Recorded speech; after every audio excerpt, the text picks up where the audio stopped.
کباب ملتے ہیں جو کراچی میں بنس روڈ پر بہت تیز مرچوں والے کباب ملتے ہیں جو گولے کے کباب کہلاتے ہیں۔ یہ گول ہوتے ہیں اور 1.5-2 گز دھاگا باندھ کر ان کی گولائی کو برقرار رکھا جاتا ہے۔ اس اقتباس میں دف مارنا کی ترکیب بار بار استعمال ہوئی ہے۔ اس کا مطلب ہے کسی چیز کی تیزی یا شدت کو کم یا دور کرنا۔ اب سنیے، فاروقی صاحب بنس روڈ کبابیے کی دکان پر مجھے لے جاتے اور گولے کے کباب کھلاتے۔ پیٹ بھرنے سے پہلے آنکھیں بھر آتی تھیں۔ پہلی دفعہ دکان پر لے گئے تو قدیم کلچر اور قیمے کی باریکیوں پر روشنی ڈالتے ہوئے کباب کھانے کے ادب و آداب اتنی تفصیل سے بتائے کہ ہم جیسے پینڈو کی سمجھ میں آ گیا کہ سلطنت ہاتھ سے کیسے نکلی۔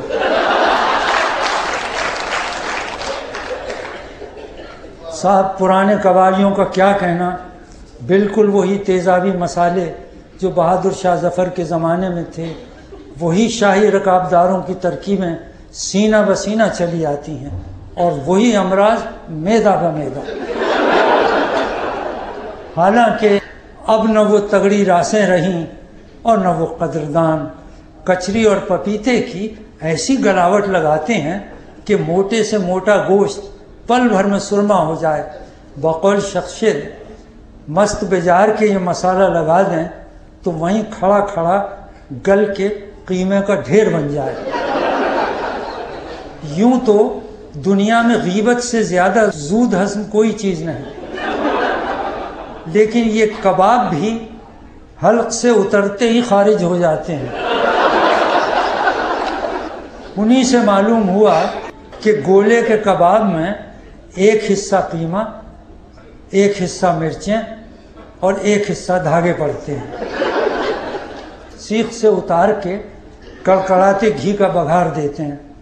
میں نے پوچھا، سیخ کباب میں بگھار، یہ کس خوشی میں؟ بولے، اس سے مرچوں کا دف مر جاتا ہے۔ ساتھ بھرت یعنی میٹل کی سبک سی کٹوری میں گرم مسالہ رکھ دیتے ہیں، پھر کبابوں میں بکری کا بھیجا اور الڑ بچھڑے کی نلیوں کا گودا علیحدہ سے ڈالتے ہیں۔ میں نے پوچھا، یہ کیوں؟ بولے، اس سے گرم مسالے اور جائفل جاوتری کا دف مر جاتا ہے۔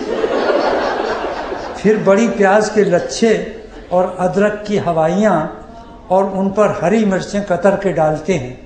یہ میسر نہ ہوں تو محض سیسی کرنے سے بھی مزہ آتا ہے۔ خمیری نان کے ساتھ کھاتے وقت برف کا پانی خوب پینا چاہیے۔ میں نے پوچھا، کیوں؟ بولے، برف سے خمیری روٹی اور ہری مرچوں کا دف مرتا ہے۔ مسئلے ہے، بعض نفاست پسند تو کبابوں پر تتیہ مرچ کی چٹنی چھڑک کر کھاتے، پھر حسب حیثیت دہی بڑے یا قلفی فالودے کی ڈاٹ لگاتے ہیں۔ میں نے پوچھا، کیوں؟ بولے، اس سے چٹنی کا دف مرتا ہے۔ میں نے کہا، بندہ خدا، اگر یہ سارے چونچلے فقط کسی نہ کسی کا دف مارنے کے لیے ہیں تو چٹوروں کی سمجھ میں اتنی سی بات کیوں نہیں آتی کہ یکے بعد دیگرے دف مارنے کی بجائے شروع میں ان کم مرچیں ڈالیں، یا پھر زبان پر ربر کا دستانہ چڑھا کر کھائیں۔ ادیب سہارنپوری جو پیدائش و توتن ہی نہیں، طبیعت کے لحاظ سے بھی دلی اور پنجاب کی سرحد پر واقع ہوئے تھے، اس مرحلے پر شیر کا سفید پرچم لہرا کر جنگ بندی کرائی۔ ہمارا ہاتھ اپنے ہاتھ میں لے کر بولے، حضرت، دنیا میں ہر بات منطق کے مطابق ہونے لگے تو خدا کی قسم زندگی اجیرن ہو جائے۔ اسی بات پر ایک ظالم کا شعر سنیے، سپرد خاک ہی کرنا تھا مجھ کو، سپرد خاک ہی کرنا تھا مجھ کو، تو پھر کاہے کو نہلایا گیا ہوں۔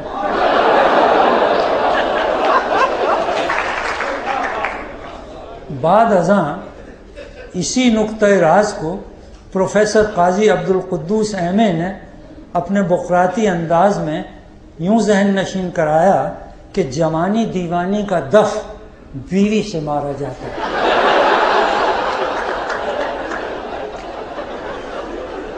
اور بیوی کا دف کثرت اولاد سے مارتے ہیں، اور اولاد کا سائنسی تعلیم سے۔ سائنسی تعلیم کا دف اپنے ہاں شاعری سے مارا جاتا ہے۔ صاحب، دف کا مرنا کھیل نہیں ہے، مرتے مرتے مرتا ہے۔